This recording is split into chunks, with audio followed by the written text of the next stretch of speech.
Are you tired of the endless rules? The unspoken social codes, the pressure to conform, the constant anxiety about what others think? Do you ever dream of just letting it all go? Of living a life so outrageously free that societal judgment simply bounces off you? Most of us play by the rules, coloring within the lines, terrified of being an outcast. But what if the most profound power, the most radical freedom, lies in utterly rejecting those rules, in embracing a life of shocking, unapologetic shamelessness? There once was a man who did just that. A philosopher who took society's rulebook, spat on it, and then used its pages for kindling. He lived in a ceramic jar in the marketplace, owned nothing but a cloak, a stick, and a cup, which he later threw away, and performed all his bodily functions in public. He mocked the powerful, challenged the wise, and lived like a dog, and in doing so, he claimed to have found the only true path to happiness and virtue. His name was Diogenes of Cynic, the most notorious of the Cynic philosophers. And his life is a Molotov cocktail thrown into the polite tea party of our modern sensibilities. So, are you ready to question every single thing you've been taught about respectability, success, and what it means to live a good life? Are you brave enough to explore a philosophy so extreme it makes most others look like child's play? Because Diogenes' shamelessness wasn't just about being outrageous. It was a carefully chosen weapon in the fight for ultimate freedom and a unique kind of power. Let's dive into the mind of the man who told Alexander the Great to get out of his sunlight. To understand Diogenes, you need to understand cynicism in its original, potent form. Forget the modern meaning of a sneering pessimist. For the ancient Greeks, a cynic, from the word kynikos, meaning dog-like, was someone who believed that the goal of life was eudaimonia, or human flourishing, achieved by living in accordance with nature and virtue. And the path to this? A radical rejection of all artificial conventions, societal norms, and material desires. Wealth, power, reputation, even basic comforts and politeness. Diogenes saw these as traps, illusions that distracted us from the true good. A life of reason, self-sufficiency, and freedom from disturbance. He famously walked around Athens in broad daylight, holding a lit lamp, proclaiming he was looking for an honest man, implying they were impossible to find amidst the hypocrisy of civilized society. He ate raw meat, slept in public spaces, and deliberately flouted every social taboo. Why? Because he believed society's rules were arbitrary, often irrational, and the source of immense human suffering. Our desires for comfort, status, and approval, he argued, make us slaves.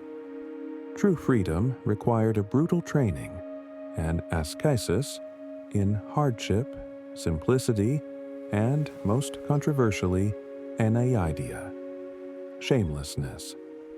For Diogenes, shamelessness wasn't about being a vulgar degenerate for its own sake. It was a philosophical tool, a performance art designed to shock people out of their complacency. When he masturbated in the marketplace, his justification was, if only it were so easy to soothe hunger by rubbing an empty belly. When Plato defined man as a featherless biped, Diogenes plucked a chicken, brought it to Plato's academy, and declared, "Behold, I've brought you a man." Each outrageous act was a living critique, designed to expose the absurdity of conventions and the pretentiousness of so-called intellectuals. This shamelessness was also deeply connected to parrhesia, fearless, frank speech. Diogenes spoke truth to power, regardless of the consequences. He believed in complete honesty, even if it was brutal. He saw societal etiquette and diplomacy as forms of lying, of masking true intentions. By being shameless, he freed himself from the need to perform, to pretend, to cater to the delicate sensibilities of others. He could simply be and speak his mind directly. This, for him, was living naturally, like a dog, without shame, without artifice, focused only on the essentials. But what kind of power can possibly come from living like an outcast, from deliberately inviting scorn and ridicule? It's not the power we typically imagine, not political power or financial power or social influence in the usual sense. Diogenes' path led to a different kind of dominion, power over oneself, and a strange power over the perceptions of others. Firstly, shamelessness cultivates inner power and invulnerability. By deliberately exposing himself to hardship, discomfort, and public disapproval, Diogenes trained himself to be indifferent to them. If you genuinely don't care what others think of you, if you can find contentment in the absolute minimum, then what hold can society possibly have over you? You become unblackmailable, unshakable. This is Autarkeia, radical self-sufficiency. You need nothing from the world, so the world cannot control you. This is the freedom of the sage who has mastered his desires.